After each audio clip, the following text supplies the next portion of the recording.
super bem acompanhada, né? Começando com a Marguerite, depois com a Sofia Joseph, que é o rabino, a Sofia, que é psicóloga, eu já falei antes, né?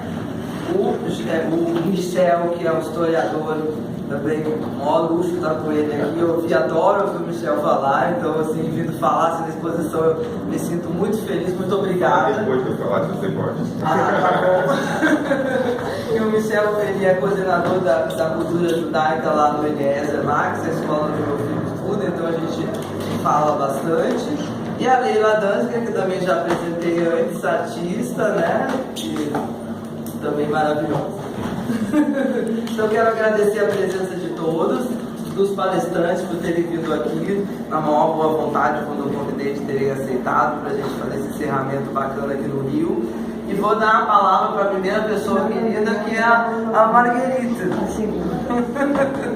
Então vou passar primeiro para a Sofia, porque a Sofia vai contar um pouco da experiência. Pois é. Você não poderia falar só rapidamente um pouquinho do seu relato para abrir, depois a Sofia vai falar. Vamos lá, a gente está louco para ouvir um pouquinho de você. Não, eu quero trazer quase para mim escrever. Certo. Bem, me apresento Então vamos começar com a Sofia, então. Vamos lá. Meu nome é Sofia Débora Levi, sou psicóloga clínica e o meu interesse pelo Holocausto surgiu ainda quando estudante de ginásio, né, numa aula de história. O professor de História Geral lança uma questão para os alunos, né?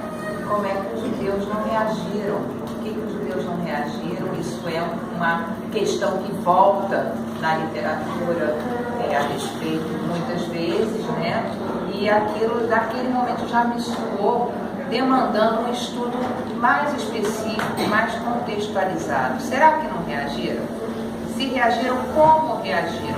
E, sobretudo, quais eram as condições, não só materiais, mas, sobretudo, psicológicas, para aquelas pessoas serem ilustradas nos filmes daquela maneira aparentemente passiva, mas que talvez não representasse a sua realidade na prática. A fotografia é um momento, o cinema já é um fluxo de tempo registrado do vivido, mas e o que estaria por dentro delas, na percepção do que estava acontecendo e na capacidade de responsividade, de reação naquele momento, seja individual ou coletivamente. A partir daí eu comecei a fazer uma série de leituras de cunho pessoal e culminou anos depois numa pesquisa no meu mestrado em psicologia na UFRJ, no qual eu entrevistei 10 sobreviventes judeus residentes da cidade do Rio de Janeiro, coletando as histórias de vida deles, dentro da metodologia da história oral, colhendo os dados antes, durante e depois do Holocausto, até a vinda para o Brasil, e um resgate de uma condição de cidadania que foi negada àquela época. Eu estava conversando com a Marguerite, que eu estou tendo o prazer de conhecer hoje. Nós temos, da época, quando eu comecei a pesquisa, um amigo comum, Kurt Homburger. O depoimento dele está no meu livro Sobreviver, citado pela Mária. E o meu intuito, como eu entrei com um viés psicológico, era procurar perceber como eles se apercebiam, como eles tomavam consciência de si frente aos traumas sucessivos que lhes eram infligidos. Desde a negação da cidadania, a proibição de frequentar lugares públicos, as leis de Nuremberg em 1935, todo um recrudescimento no trato micro e macro social e, através desta percepção, colher como que eles percebiam a possibilidade de reagir. Então, as respostas são inúmeras. Eu trabalho num viés mais singular, idiosincrático, procurando perceber e deixar registrado para a posteridade, conforme era o intento dos depoentes, a verdade existencial, a verdade deles enquanto vivência naquele momento, em todo o conflito dilemático de querer, mas não poder, aspirar, mas ser sufocado.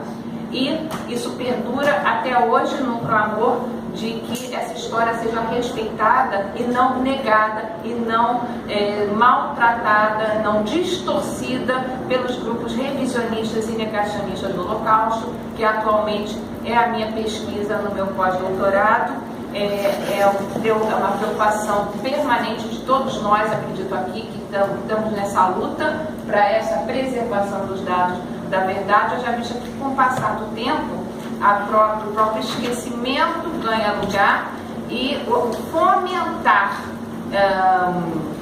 dúvidas, né, demanda cada vez mais estudo. A gente tem uma gama de acesso à informação na internet, mas a gente demanda este tipo de resolução pormenorizada, porque na internet a gente encontra tanto sites com trabalhos como esse da Mari, que retrata, sim, a verdade daqueles depoimentos que muitas vezes os mesmos depoentes ali ilustrados em outros sites revisionistas são ridicularizados, tá? É Primo Levi, é Elie Wiesel, que nós perdemos agora há pouco tempo, sendo chamado de impostor, sendo chamado de mentiroso, o próprio Ben Abraham, tá? Isso, quem estiver interessado, eu posso passar de referências, mas isso é de fácil acesso a qualquer um. Então, a minha questão foi ilustrar que essas pessoas, elas passaram por uma condição traumática e que a condição traumática ela não pode ser compreendida de forma deslocada do contexto. Quando nós passamos por qualquer situação traumática aqui no nosso cotidiano, nós não levamos um tempo para retomar o nosso funcionamento mental, emocional, psíquico e até corporal de forma regular, e esse tempo é variável de pessoa para pessoa. Imaginemos isso dentro de um contexto totalitarista, dentro de uma ameaça de morte permanente, uma chantagem permanente, porque se você reagisse, o seu parente, o seu filho, a sua mãe, o seu irmão seriam mortos. Então, todas as provocações de humilhação e de situação limite foram impostas aos judeus e aos outros grupos dizimados pelo nazismo. Então, meu trabalho traz essa contribuição de adentrar a desestruturação psíquica dos sobreviventes, de modo que a gente retransmita a história não com distorções, mas com um nível de compreensão cada vez maior, ajuntando esses dados internos com o contexto sócio-histórico. E é assim que eu acho que a gente tem que ter um cuidado com a linguagem. Então, quando eu digo eles se deixaram levar como gado, não. Eles foram tratados como gado. Isso não quer dizer que aquela apatia ilustrada nas fotos representasse uma resignação ou, como muitos chegam a dizer, um traço de identidade do povo judeu. Chega-se a esse píncaro de generalização e distorção, que para mim é uma outra forma de estigma. Então a gente está aqui para combater a distorção, para combater o estigma e para levar as pessoas que não conhecem a história do Holocausto a compreender qual é o estado que um ser humano chega quando ele é tratado justamente, paradoxalmente, como coisa. E aí eu faço a minha alusão a Martin Buber, que é um nosso amigo em comum aqui com o Joseph, e Martin Buber marca essa capacidade que o homem tem de escolher tratar o outro como tu, na relação do leitor, na relação de encontro, na relação de reconhecimento da diferença enquanto algo de respeito, algo a ser desvendado, descoberto, trocado num desenvolvimento de crescente redescoberta de um para com o outro. E eu entendo que é assim que a gente deve conduzir o trabalho com os sobreviventes. É a escuta respeitosa que vai fazer vai trazer o auxílio na superação do trauma. O trauma, ele se instaura, como diz Sandor Ferenczi, contemporâneo do Freud, quando a vítima ela tem a sua história negada, quando há uma atitude de denegação, quando o outro que escuta sabe que aquele relato é verdade, mas se recusa a admitir como tal. Todos nós passamos por esse tipo de situação ao longo da vida em outras situações ordinárias. Então, imagina aquela raiva, aquela revolta, sem poder ser posta para fora, seja na época, seja agora, décadas passadas. É esse auxílio que eu acredito que nós ainda temos que continuar a fazer. Prestar a nossa escuta, retransmitir com respeito à verdade existencial que eles passaram e contribuir para o combate ao revisionismo e ao negacionismo histórico. Obrigada.